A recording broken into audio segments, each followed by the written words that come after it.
Haryana civil services aspirant को दिशा classes की तरफ से हमारा नमस्कार। तो हरियाणा सिविल सर्विस 2021 का एग्ज़ाम 24 जुलाई 2021 को हो चुका है। रिजल्ट है वो नेक्स्ट वीक में एक्सपेक्टेड है। इसका 10 अगस्त तक रिजल्ट आ जाएगा, जिस भी रूप में आता है, हो सकता है उससे पहले भी आ जाए। HCS मुख्य परीक्षा के पेपर की बात कर रहे थे। पिछले वीडियो में हमने हिंदी के सिलेबस को डिस्क्राइब किया था, पुराने पेपर देखे थे। उसी की कड़ी में अगला भाग इंग्लिश की हरियाणा सिविल सर्विस मुख्य परीक्षा पेपर 1 अंग्रेजी।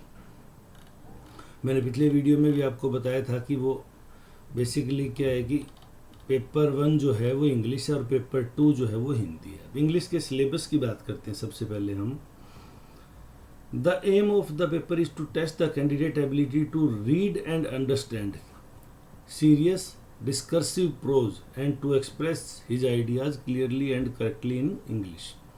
बेसिकली क्या अभी तक जो सही चीज़ चली वो ये चीज़ चली कि 5 भागों में इसको पूछा गया है और 2024 और 2019 दोनों की मैं बात करूं, दोनों में उन्हीं 5 पोर्शन से सवाल पूछा गया, जबकि ये काफ़ी वास्ट लिखा गया है। तो इस बार 2021 में वही रहता है या कुछ नई चीज़ें ऐड हो जाती है। इसलिए अगर आप तैयारी कर रहे हैं मुख्य परीक्षा की, क्योंकि अब जो है वो 2022 में भी रहेगा, तो आप इसे बेहतर तरीके से समझ लें। Precis writing, comprehension of given passage, इन दोनों में कोई खास बदलाव नहीं है, ये एज इट इज रहता है। ऐसे है, ऐसे के बेसिकली 3 पार्ट होते हैं, इंट्रोडक्शन, बॉडी और कंक्लूजन, वो भी सेम रहता है। Usage and vocabulary, general grammar and composition. अब जनरल ग्रामर एंड कंपोजिशन की मैं बात करूं तो 5 एलिमेंट आते हैं ग्रामर के, बेसिकली बात करें तो, जिसमें टेंस हो जाता है, वर्ड ऑर्डर हो जाता है, डिटरमिनर हो जाता है, कनेक्टर हो जाता है और पंक्चुएशन आ जाते हैं। ये बेसिकली 5 एलिमेंट ऑफ ग्रामर इनको बोला जाता है। वहीं अगर 8 कंपोनेंट ऑफ ग्रामर, जिसको कई कोचिंग में 8 कंपोनेंट के रूप में उसको एक्सप्लेन करते हैं, उसमें आ जाता है noun, pronoun, verb, adjective, adverb, preposition, conjugation and interjection. ये 8 चीज़ें आती हैं। तो ये जनरल ग्रामर जहाँ लिख दिया वहाँ इनमें से कुछ भी पूछा जा सकता है। हम चैलेंज नहीं कर सकते कि जो 2024-2019 में पूछा गया वही आप 2021 में भी पूछिए, ऐसा कोई हार्ड एंड फास्ट नहीं है। वही अगर कंपोजिशन की बात करूँ, पार्ट ऑफ कंपोजिशन बेसिकली 2 होते हैं, लेकिन 4 में अगर बात करें, description, narration, exposition and argumentation, 4 part ये इसके बेसिकली माने जाते हैं। तो ये इन चारों में क्या पूछा जाता है, ये हम आगे अभी जो पुराने पेपर 2019 और 14 के देखेंगे, वो हम उसमें इसको अच्छे से समझेंगे। मेन रिटन एग्जामिनेशन पेपर 1, जैसा मैंने आपको कहा, इंग्लिश। पेपर 2 देवनागरी स्क्रिप्ट का होता है, जो हमने पिछले वीडियो में डिस्कस कर लिया। ये भी 100 मार्क्स का आता है। ये 100 मार्क्स आज तक किस रूप से बाइफरकेट हुए हैं और आगे किस रूप में होंगे, ये समझने के लिए हम सबसे पहले 2019 का पेपर उठा लेते हैं। 2019 के पेपर में English and English essay paper का नाम है और कोड है 1242। पहला पार्ट आता है 20 नंबर का, make a precis of the following passage, जिसको 1/3 में समराइज्ड करना होता है। तो इसके लिए अच्छे शब्दों की वोकेबलरी आपके पास होनी जरूरी है, क्योंकि ये एक जनरलाइज सेक्शन है। प्रेसी राइटिंग सभी लिखेंगे, वो कितनी इम्प्रेसिव होती है, ये बार बार लिखने से आपकी राइटिंग स्किल से, आपकी वोकेबलरी, आपके सब्जेक्ट नॉलेज से ये क्लियर होता है। फिर दूसरा पार्ट आ गया पैसेज का, ये 20 नंबर का हो गया।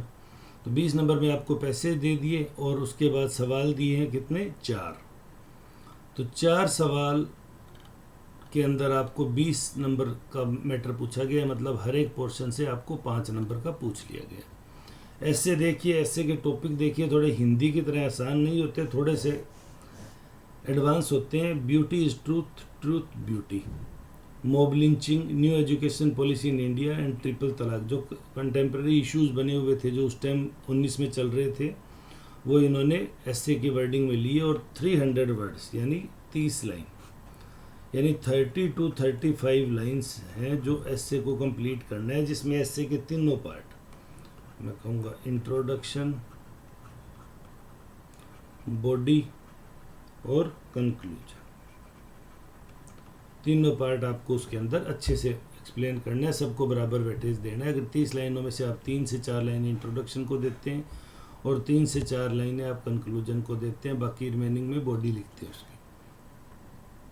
अब rewrite the following sentence in directed. जो ग्रामर पोर्शन, वोकेबलरी का जो पोर्शन है उसमें दोनों बार से इस पैटर्न को फॉलो किया जा रहा है, तो लेकिन जनरल ग्रामर में ये संभावना रहती है कि कुछ भी पूछा जा सकता है, आप उसे चैलेंज नहीं कर सकते।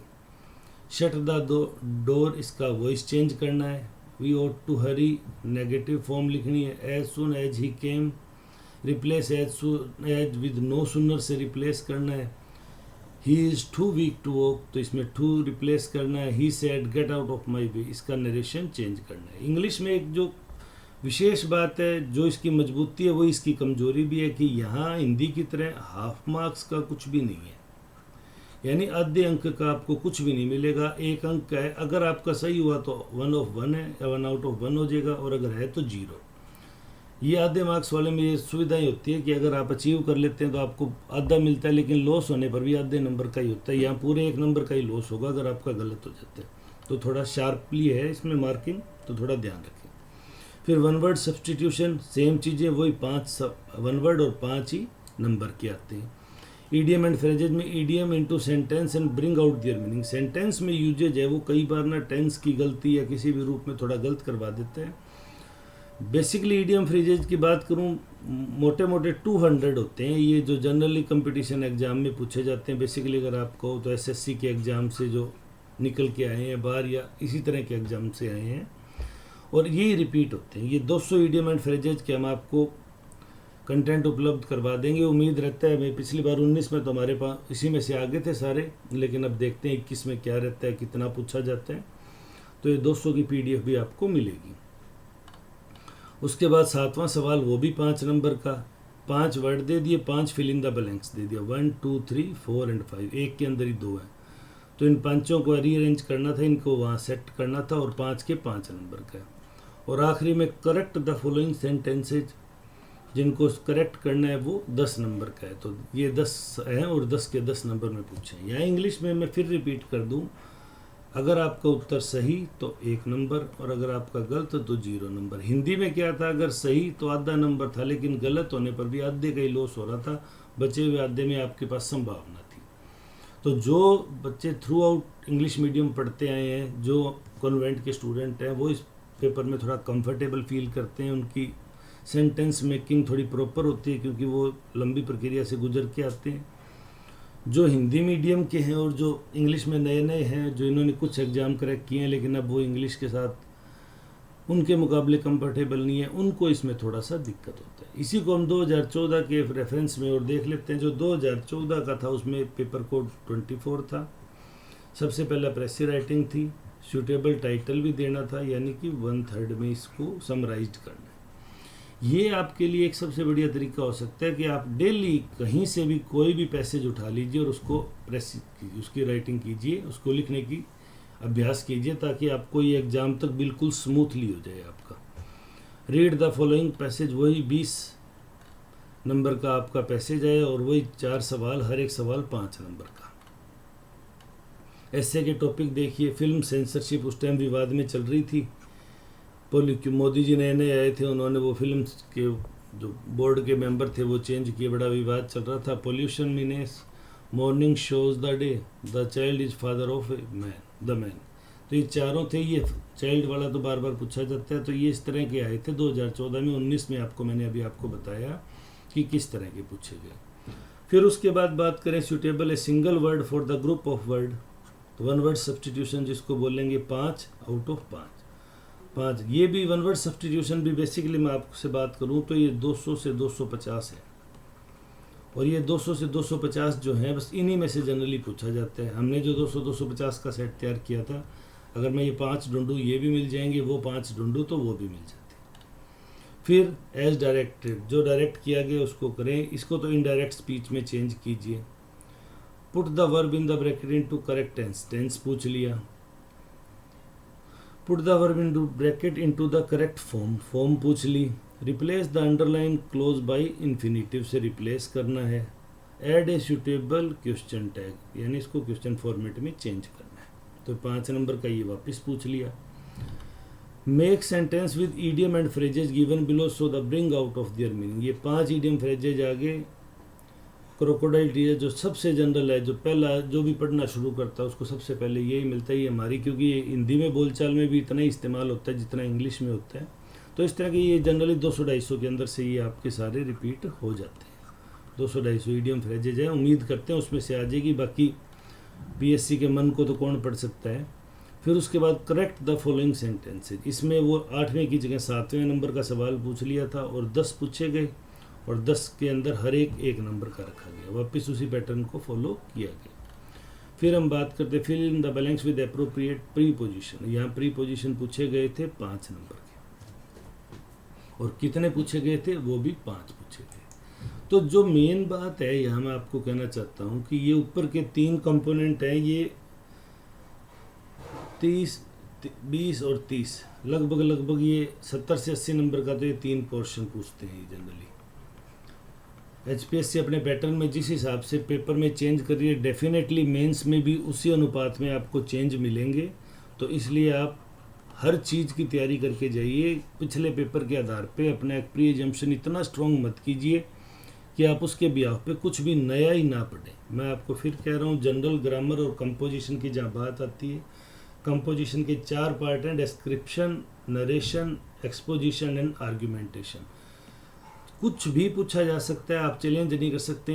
पीएससी ने बड़ी चालाकी से क्या किया है कि बहुत समराइज्ड सिलेबस रखा है, जिसके अंदर पूरी एक तरह से इंग्लिश को ही समेट लिया गया। तो हम देखें कि जनरली यही पूछा जाता है। अगर यही पूछा जाता है तो डेफिनेटली हम तैयार तो ये पोर्शन तो करेंगे जो हमने 2014 और 2019 के पेपर में हमने जो पोर्शन देखा है, डेफिनेटली हम उसको सबसे अच्छा तैयार करेंगे। लेकिन ये कोई हार्ड एंड फास्ट नहीं है कि इसी में से ही पूछा जाएगा, आपसे नया भी पूछा जा सकता है। यानी आप 2021 का मेंस दे रहे हैं या 2022 के मेंस की, देखिए सबसे पहले मेरा आपको कहना होता है आप मेंस की तैयारी जरूर करें, प्री की ऑटोमेटिक उसके अंदर इन्वॉल्व हो जाती है। वहीं अगर जनरल ग्रामर की बात करूं तो 5 एलिमेंट होते हैं ग्रामर के, मैंने आपको बताया ही था। जो टेंस होता है, उसके बाद वर्ड ऑर्डर होता है, उसके बाद डिटरमिनर होता है, उसके बाद कनेक्टर होता है और उसके बाद पंक्चुएशन होता है। कुछ जगह इसको 8 कंपोनेंट ऑफ ग्रामर के रूप में भी एक्सप्लेन किया जाता है, noun, pronoun, verb, adjective, adverb, preposition, conjugation and interjection. तो ये इतनी चीज़ें हैं जो जनरली आपसे पूछी जा सकती है। क्यों पूछी जा सकती है? क्योंकि जो गजेट नोटिफिकेशन के अंदर सिलेबस डिस्क्राइब किया गया था उसके अंदर ये आपसे पूछी गई है। तो आप तैयारी करते रहे, हम भी आपको तैयारी शुरू करवा रहे हैं, हम भी इसी अनुपात में करते रहेंगे। और स्पेशली मेरा उन बच्चों से निवेदन जो 2022 की तैयारी कर रहे हैं, आप लोगों के पास भरपूर समय है, तो आप इस तनाव से बचने के लिए ये कर सकते हैं कि हिंदी और इंग्लिश के पेपर को एटलीस्ट आप अभी तैयार करके रख लीजिए, ताकि उसके बाद जब मेंस आए तो आपको आपका सब्जेक्ट और जीके ही तैयार करना हो। सब्जेक्ट की खास बात क्या होती है, सब्जेक्ट लगभग सभी बच्चों का तैयार होता है। आप देखेंगे ऑप्शनल सब्जेक्ट में मान लो किसी ने ज्योग्राफी लिया, किसी ने पब्लिक एडमिनिस्ट्रेशन लिया, किसी ने साइकोलॉजी लिया, किसी ने जो 29 सब्जेक्ट दे रखे, इनमें से कोई भी ले लिया, उनके मार्क्स हैं वो 200 में से आपको 140, 150 या 120 से 150 की रेंज में कहूँ, इसमें वेरी करते हुए मिलेंगे। लगभग सभी सब्जेक्ट आ जाते हैं। मेन सिलेक्शन कराएगा इस बार जनरल स्टडीज, क्योंकि ये 200 नंबर का है, दूसरा पेपर हटा दिया, इसलिए हिंदी और इंग्लिश। हिंदी इंग्लिश आपकी अगर अच्छी है, क्योंकि यहाँ आप पिछली बार के जो मेंस एस्पिरेंट से मिलेंगे, देखेंगे, हम तो लगातार जुड़े हुए हैं, यहाँ कई बार तो 50 नंबर का स्कोर करना भी टफ हो जाता है। क्यों? क्योंकि हमें मन में लेके चलते हैं यही पूछा जाएगा। ये हमारा जो प्री एजम्पशन होता है, ये जिद होती है हमारी कि यही पूछा जाएगा, वो स्टूडेंट को बड़ा नुकसान पहुँचाती है। तो 2022 की तैयारी कर रहे हैं तो आप डेफिनेटली हिंदी और इंग्लिश को भी तैयार करना शुरू कर दीजिए। तो आपके नोट्स प्रिपेयर कीजिए, आप उनको रखिए, हमसे जो मैटर होगा हम आपको प्रोवाइड ज़रूर कराएंगे। हम एक वेबसाइट पे काम कर रहे हैं जहां आपको सारा स्टडी मटेरियल भी मिल जाया करेगा जैसे ही वो कंप्लीट होती है। उम्मीद है 2022 के नोटिफिकेशन से पहले वेबसाइट का काम कंप्लीट हो जाएगा, ताकि आगामी जो एग्ज़ाम की तैयारी है वो हम वहाँ पे अच्छे से कर सकेंगे। उम्मीद है आपको इस वीडियो से काफ़ी जानकारी मिली होगी। फिर भी अगर आपकी कोई क्वेरीज है तो आप हमें कमेंट सेक्शन में बता सकते हैं, हम उसको आपका जवाब देने की पूरी कोशिश करेंगे। वीडियो में अंत तक जुड़े रहने के लिए धन्यवाद। आपका दिन शुभ हो।